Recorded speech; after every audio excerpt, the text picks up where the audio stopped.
नमस्कार, मैं हूं संजय मेरे दी महान न्यूज में आप सभी का स्वागत है। जेंडर इक्विलिटी ऑर्गेनाइजेशन की ओर से नागपुर के धंतोरी गार्डन में हर शनिवार को एक मीटिंग रखी जाती है। इस मौके पर जब महान न्यूज की टीम पहुंची तो वहां पे पीड़ित लोगों ने अपनी आप बीती महान न्यूज को बताई। आइए हम सीधा लेके चलते हैं आपको नागपुर के धंतोरी गार्डन में, जहां पे दर्जनों पुरुष अपनी आप बीती बता रहे हैं। Gender equality organisation GEO Nagpur एक स्वयं समर्थित स्वयंसेवी पंजीकृत सामाजिक संगठन है जो पुरुषों के अधिकार आंदोलन के लिए गठित किया गया है और भारतीय परिवार बचाओ एसआईएफ आंदोलन का अंग है और 40 से अधिक गैर सरकारी संगठनों के माध्यम से यह एनजीओ चलाया जाता है। यह आंदोलन सन 2005 से पुरुषों और उनके परिवारों के अधिकारों के लिए काम कर रहा है। हम संतुलित समाज और परिवार में सद्भाव बनाने की दिशा में लगातार काम कर रहे हैं। सन 2005 से इस आंदोलन ने लगभग 10 करोड़ परिवारों को परामर्श प्रदान कर पारिवारिक संतुलन में योगदान भी दिया है और यह कार्य विभिन्न सरकारी योजनाएं और कानून जैसे पुरुषों और महिलाओं के लिए समान मानवाधिकार, केंद्र सरकार द्वारा प्रस्तावित आपराधिक कानून संशोधन, न्याय विभाग द्वारा ई कोर्ट परियोजना, महाराष्ट्र राज्य सरकार द्वारा प्रस्तावित शक्ति अधिनियम, माननीय दिल्ली उच्च न्यायालय द्वारा वैवाहिक बलात्कार, विभिन्न विषयों पर भारतीय न्यायपालिका, भारतीय समाज, भारतीय परिवार प्रणाली को प्रभावित कर रहे हैं।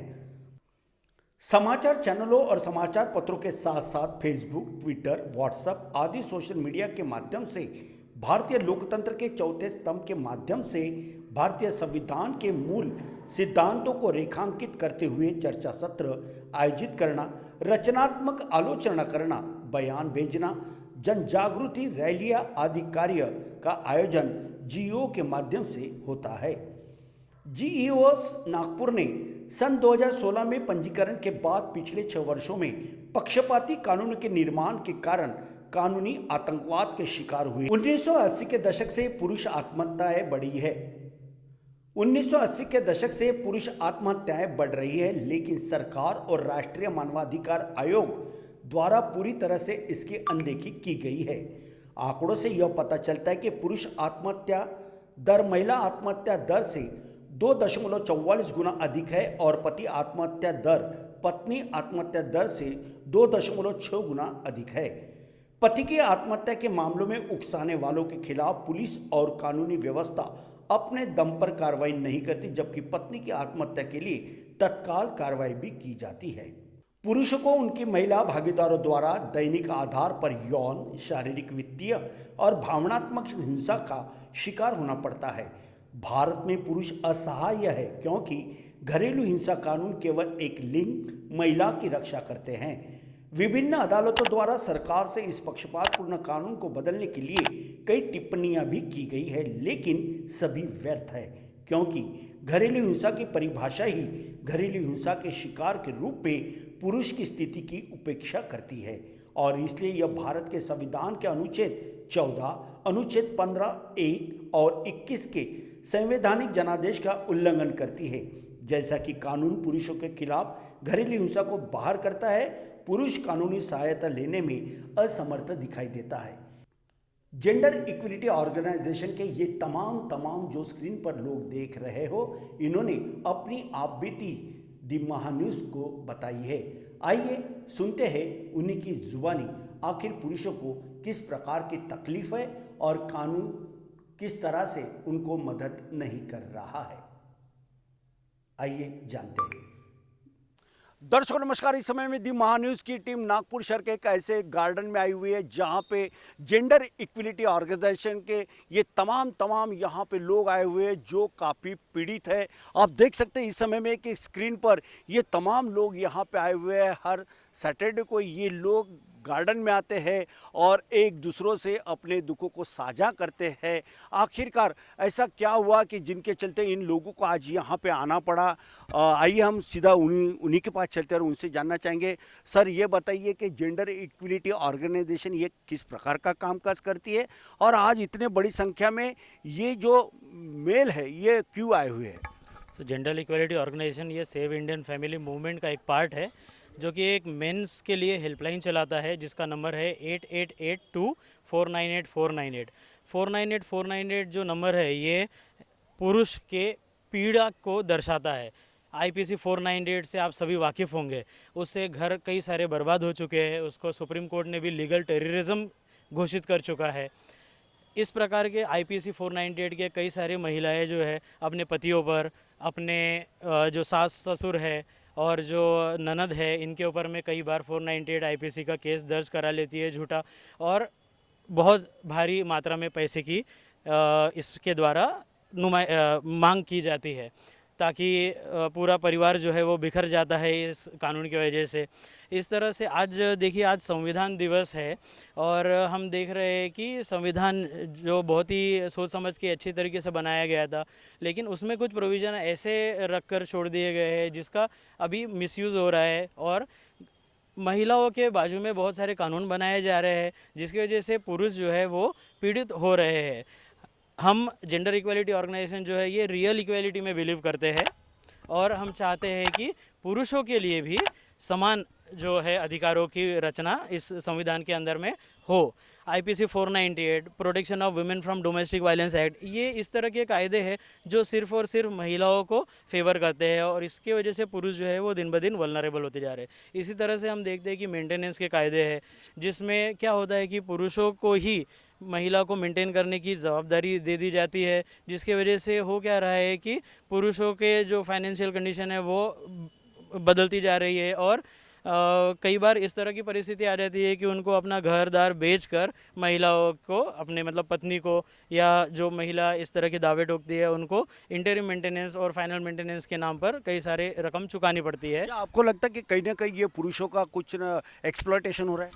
फाइनेंशियल एक्सप्लॉयटेशन तो है ही पुरुषों का, साथ में मेंटल हरासमेंट भी है इसके अंदर में, शारीरिक अड़चनें तैयार हो जाती है, मानसिक दबाव तो इतना होता है कि पुरुष जो है वो, आप देख रहे हैं एनसीआरबी का जो डेटा आ रहा है उसमें पुरुषों की आत्महत्या करने की संख्या जो है वो दिन ब दिन बढ़ती ही जा रही है, और इसके ऊपर में कोई रोकथाम के कोई ज़रिए नहीं है। जो भी संगठन है, कई सारी महिलाओं को बचाने के लिए कई सारे संगठन, लेकिन पुरुष अपनी तकरार कहाँ लेकर जाए? पुरुष तकरार निवारण कोई केंद्र नहीं है, और पुरुष जो सुसाइड कर रहे हैं वो उसके कॉज के ऊपर में कोई एनालिसिस नहीं हो रहा है, कोई स्टडी नहीं हो रही है। आप रिसर्च सेंटर देख रहे हैं जहाँ जहाँ पर जेंडर स्टडीज़ के सेंटर्स बने हैं, even Tata institute of social sciences जैसी जगह पर, वहाँ जेंडर स्टडीज़ में विमेन स्टडीज़ हो रही है, मेन स्टडीज़ तो कहीं पर भी नहीं हो रही है। तो हम चाहते हैं आज संविधान दिवस के दिन पर कि हमारे जो न्याय करने बनाने वाले हैं, जो हमारे कानून बनाने वाले हैं, वो पुरुषों की पीड़ाओं के ऊपर में भी ध्यान दें, और इसी उपलक्ष्य में हम सब जो है पुरुष जो है, पीड़ित पुरुष नागपुर के ये धनतोली गार्डन में हर शनिचर को 6 से 8 तक जमा होते हैं। हम एक दूसरे को जो भी परेशानियां हो रही है उसके बारे में बातचीत करते हैं, और जो भी पुरुषों के ऊपर में झूठे केसेस दर्ज है, उनके परिवार वालों के ऊपर में जो झूठे केसेस दर्ज है महिलाओं द्वारा, उसके बारे में हम चिंतन मनन करते हैं और एक दूसरे को सलाह मशवरा देते हैं कि आपने केस कैसे फाइट करनी चाहिए। बिल्कुल, किस तरह से केस को फाइट करना चाहिए इसके बारे में ये लोग आपस में तय कर लेते हैं। सब लोग मिलते हैं और एक दूसरों से मिलकर अपने दुखों को साझा करते हैं। ये मात्र नागपुर की बात नहीं है, ये मात्र विदर्भ की बात नहीं है, ये मात्र महाराष्ट्र की बात नहीं है, ये मात्र भारत देश की बात नहीं है। तो ये पूरे भारतवर्ष के साथ साथ अन्य राष्ट्रों में भी ये होता है, लेकिन वहाँ के जो क्लॉजेस है वो अलग प्रकार के हैं। वहाँ महिलाओं के लिए भी अच्छा एक कानून बनाया गया और पुरुषों के लिए बनाया गया। मगर अफसोस कि जिस तरह से आज पुरुषों का जो एक्सप्लॉयटेशन जो हो रहा है, ऐसा ये तमाम लोगों ने कहा है। इस समय हमारे साथ में और भी एक व्यक्ति जुड़ चुके हैं इस ऑर्गेनाइजेशन के। सर, आप बताइए किस प्रकार की पीड़ा है आपको? हाँ जी, मैं नागपुर का मूल निवासी हूँ, और जिस तरह के से सर ने कहा कि 498 का दुरुपयोग हो रहा है, कानून उनके रक्षा के लिए बनाया गया था लेडीज़ लोगों के, पर जिस तरीके से इसको एक्सप्लॉइट किया गया है आजकल के दिनों में, जैसे कि बगैर एफआईआर दर्ज हो जाना, बगैर कोई सबूत के आप महिला सेल में जाते हो, महिला सेल में अगर आप तैयार भी हो तो भी आपकी बात को इम्पोर्टेंस ना देते हुए ये रजिस्टर हो जाता है, क्योंकि लड़कियों को ये पता है कि केस चले या ख़त्म हो, उनको कम से कम मेंटेनेंस मिलेगा। तो खासकर आपने देखा होगा आजकल के पुरुष ज़्यादातर काम धंधे के हिसाब से फुल उनका कंसंट्रेशन वहाँ होता है कि हम बिजनेस करें, घर वालों को छोड़ के वो बाहर जाते हैं कि हमको अपनी इनकम लानी है कि घर वाले अच्छे रहे। तो आदमियों का जो ध्यान मेन फोकस होता है वो हट जाता है, और वो ज़्यादा अपने आप को टेंशन में पा लेते हैं, खासकर ये 498 के अगेंस्ट, क्योंकि ये सिर्फ पुरुष के ऊपर नहीं होता, उनके जो बच्चे छोड़े जाते हैं, बच्चों के कारण उनके माँ बाप पे जो स्ट्रेस आता है एक एज के बाद, वो इतने बुजुर्ग होके भी आपके बच्चों को संभाल रहे होते हैं, प्लस आप अपने जॉब छोड़ छोड़ के अलग से कोर्ट में धक्के खा रहे हो, लेकिन आपके पास सारे सबूत होके भी ये केस कम से कम 2 3 5 साल खींचा जाता है, प्लस उनको मेंटेनेंस का एडवांटेज होता है, और यहाँ पे आप तब तक मेंटल स्ट्रेस में आके कोई सुसाइड करता है, कईयों की जॉब चले जाती है, कईयों के प्रमोशंस चले जाते हैं। तो ये सब पीड़ित सब हर बंदे को लोगों को लगता है कि ये सिर्फ पुरुष ही पीड़ित है, नहीं, पुरुष के साथ जो उनका पूरा परिवार है वो पूरा सफ़र करता है ये चीज़ में।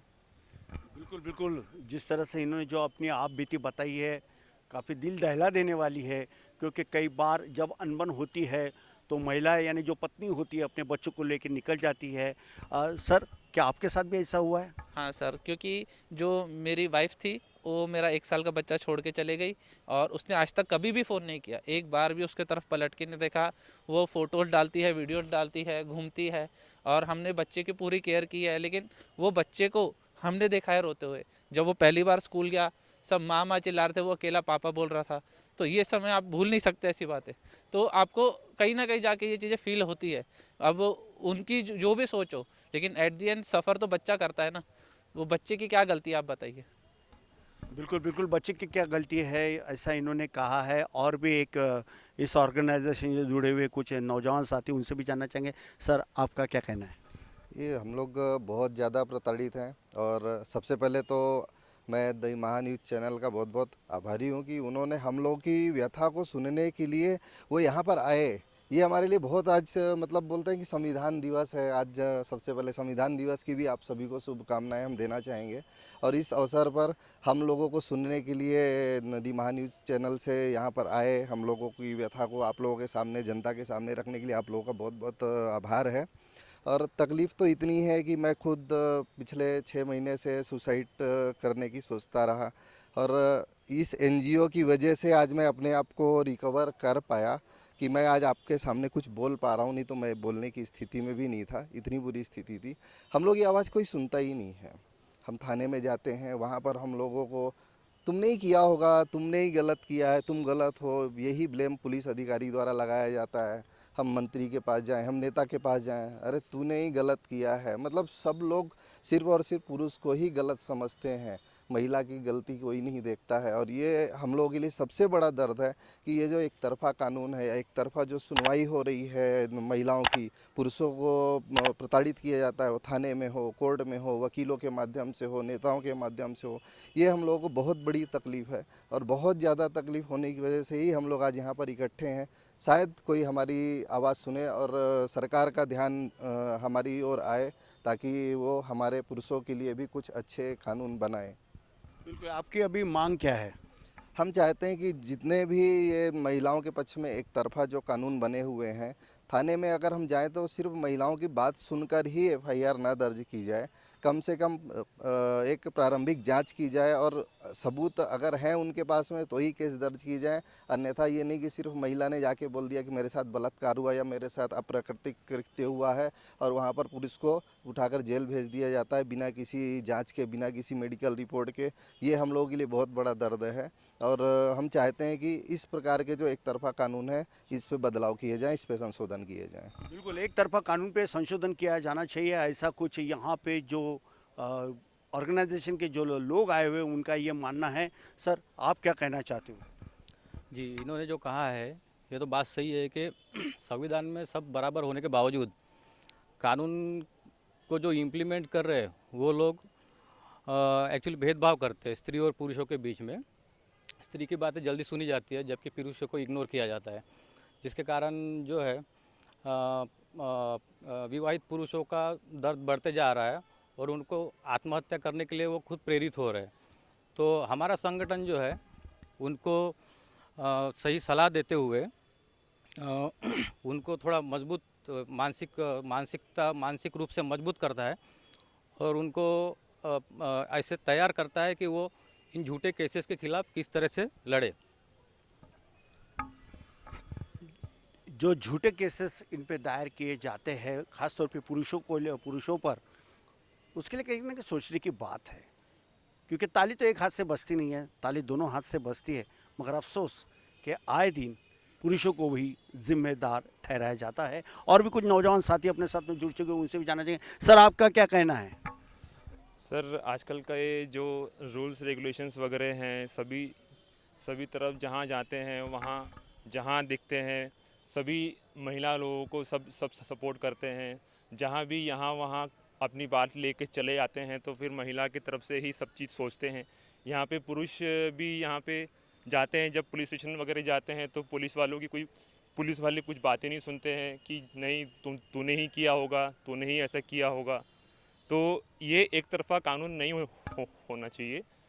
पुरुषों की तरफ भी थोड़ा सा ध्यान दे के उनकी भी बात करना चाहिए। पहले एक तरफा नहीं होना चाहिए मेरे हिसाब से। बिल्कुल एक तरफा बात नहीं करना चाहिए, ऐसा इनका मानना है। हमेशा पुरुषों को ही जिम्मेदार ठहराया जाता है, मगर आज के इस जेंडर इक्वलिटी ऑर्गेनाइजेशन में इन्हें एक आइए उनसे जानना चाहेंगे। क्या नाम है आपका और क्या कहना चाहती हो आप? मैं आज संविधान का दिन है, मैं बस यही बोलने वाली हूँ कि बेटियों का दुख है तो बेटों का भी दुख समझना चाहिए। जिनके बेटे दुख तकलीफ में रहते, माँ बाप को कितनी तकलीफ रहती है उनकी वजह से। बच्चे परेशान काम करके आते। मैं रोज़ शाम को ये गार्डन में घूमने आती हूँ। मैं लड़कों को देखती हूँ जो इस झंझट में पड़े हुए हैं, जो लड़के केस है उनके ऊपर, वो दबाव है उनके ऊपर, और उनके मन में वकील लोग यही बोलते तुम्हारी कोई सुनवाई नहीं, जो लड़की बोलेंगी वही सच है। तो सुनना चाहिए सबका, लड़कों की तरफ भी ध्यान दो। मैं तो हाथ जोड़ के बोलूँगी कि नहीं, न्याय होना चाहिए। लड़कों की भी सुनो, सबूत है तो पकड़ो। अगर लड़कियां झूठ बोल, लड़कियों के मन में बस यही बात कि हमारी सुनवाई होगी, हम जो बोलेंगे आपको फंसा देंगे। वो उनकी फंसाने की वजह से पूरा परिवार ही ख़राब हो जाता है, पूरी फैमिली हिल जाती है। तो प्लीज़ इसके कानून को थोड़ा चेंज करो, लड़कों की भी सुनो। धन्यवाद। बात महत्वपूर्ण रखना चाहता हूँ जो हर एक बंदे को यहाँ पर परेशान कर रही है। हमारी पत्नियाँ क्या करती है कि या तो गर्भवती होते ही या फिर गर्भावस्था में कुछ समय बाद में या बच्चा पैदा होने के बाद में हमको छोड़कर चली जाती है। तो ऐसे परिस्थिति में होता क्या है कि हम सब जो है यहाँ पर हम में से कई सारे लोग हैं जो पिता है, लेकिन हम हमारे बच्चे को देख नहीं पा रहे हैं। चाइल्ड कस्टडी के नियम जो है वहाँ पर भी बराबरी नहीं होती है, वहाँ पर भी भेदभाव बहुत है। और पिता को तो कस्टडी मिलना बहुत ही मुश्किल, एक जंग से कम नहीं है। और जो भी चाइल्ड कस्टडी की गाइडलाइन है, एक बहुत अच्छी गाइडलाइन है जो चाइल्ड राइट्स ऑर्गेनाइजेशन ने बनाई हुई है, लेकिन उसका ठीक तरीके से इम्प्लीमेंटेशन नहीं होता है। बच्चा जो है उसकी कोई गलती नहीं होती है माता पिता के डिस्प्यूट में, लेकिन उसके बावजूद भी बच्चा जो है वो सफ़र करता है और उसकी वजह से पिता जो है वो भी सफ़र करता है। इस परिस्थिति को पेरेंटल एलिनेशन कहा जाता है। पेरेंट चाइल्ड एलिनेशन जो है ये भी बहुत बड़ा संकट है। और इसमें होता क्या है कि बच्चे की मानसिकता जब वो बड़ा होता है, धीरे धीरे वो बिना पिता के बड़ा होता है, तो उसका छत्र छाया से वंचित रहने की वजह से उसकी पर्सनैलिटी में भी बहुत फ़र्क पड़ता है।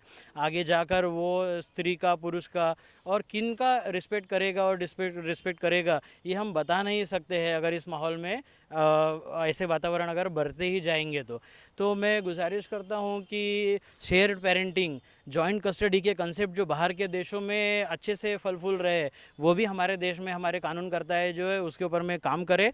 और शेयर्ड पेरेंटिंग, जॉइंट कस्टडी, ये कंसेप्ट जो है वो हमारे देश में पूरी तरह से इम्प्लीमेंट हो, ताकि बच्चे को माता पिता दोनों का भी प्यार मिल सके। भले डिफरेंसेस है माता पिता में, अगर वो साथ नहीं हो सकते तो भी बच्चा जो है वो ये सब माता पिता के प्यार से वंचित ना रह जाए। तो मैं संजय मीरे जी, एडिटर साहब, द महा न्यूज़ को बहुत ही धन्यवाद देना चाहता हूँ।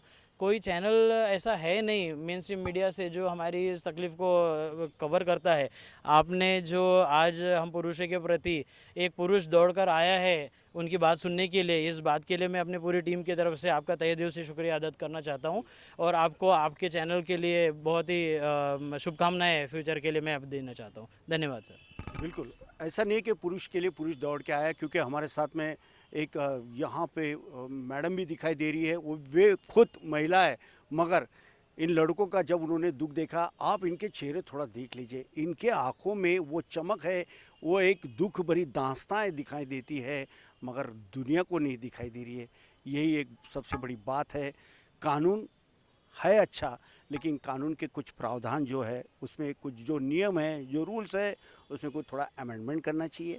और महिलाओं के लिए जितने कानून बने हैं उनका तो स्वागत ही करते हैं, मगर पुरुषों को भी स्वागत करना चाहिए। उनके लिए भी कुछ कानून है मजबूती के साथ करना चाहिए, क्योंकि छोटा बच्चा यदि माँ बाप से दूर हो जाता है तो बच्चा अनाथ जैसी होता है, और ऐसे में बच्चे का जो जीवन संवर्धन है वो करने में कई बाधाएं उत्पन्न होती है। कितने ऐसे माँ बाप हैं जिन्होंने अपने छोटे बच्चों को अभी तक देखा नहीं है, और जो देखा है तो उनसे कभी मिले तक नहीं है। ये एक दर्द भरी दास्तां है। क्या इस ओर केंद्र सरकार ध्यान देगा? क्या इस ओर राज्य सरकार ध्यान देगा? क्या इस ओर सुप्रीम कोर्ट, हाई कोर्ट और जो बड़े बड़े जो NGOs है, जो बड़े बड़े न्यायाधीश है, क्या वे इस पे काम करना चाहेंगे? क्योंकि समय की तो यही मांग है, क्योंकि पुरुष और महिला ये एक ही सिक्के के दोनों पहलू होते हैं। इसमें से एक सिक्का अगर न चल पाए तो दूसरा सिक्का भी नहीं चल पाता है।